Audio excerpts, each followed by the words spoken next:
মই চাওক গোটেই সিদ্ধান্তটো ল'ব শিৱসাগৰৰ ৰাইজে। যোৱাবাৰ মই জেলত থাকোঁতে শিৱসাগৰৰ ৰাইজে মোৰ পক্ষত সিদ্ধান্ত গ্ৰহণ কৰিছিল। যোৱা 5 বছৰ মই শিৱসাগৰৰ ৰাইজৰ লগত আছোঁ। অসমবাসী মানুহৰ হৈ মাত মাতিছোঁ, শিৱসাগৰৰ মানুহৰ হৈ মাত মাতিছোঁ আপোচবিহীনভাৱে। তদুপৰি মই শিৱসাগৰৰ উন্নয়নৰ কাৰণে এটা আঁচনি আনিবলৈ চেষ্টা কৰিছোঁ।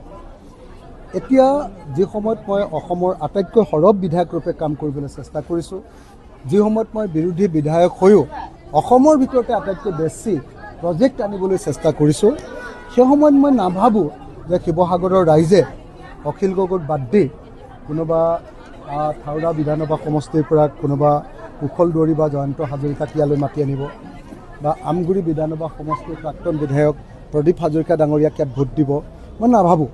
সেইকাৰণে মোৰ কাৰণে মই নিশ্চিন্ত হৈ আছোঁ যে শিৱসাগৰৰ ৰাইজে সঠিক সিদ্ধান্ত গ্ৰহণ কৰিব। শিৱসাগৰ এখন ঐতিহাসিক ঠাই, ইয়াত শিক্ষিতৰ হাৰ অসমৰ ভিতৰতে সৰ্বাধিক। গতিকে যিহেতু শিক্ষিতৰ স্থান অসমৰ ভিতৰতে আটাইতকৈ বেছি আৰু গুণোৎসৱতো সদায় অসমৰ ভিতৰত 1 নম্বৰ হোৱা জিলা, গতিকে মই নিশ্চিত যে এই শিক্ষিত শিৱসাগৰ, ঐতিহাসিক শিৱসাগৰ, অসমৰ জাতীয়তাবাদৰ প্ৰাণকেন্দ্ৰ শিৱসাগৰৰ ৰাইজে জাতীয়তাবাদী দল ৰাইজৰ দলৰ সভাপতি অখিল গগৈকে ভোট দিব।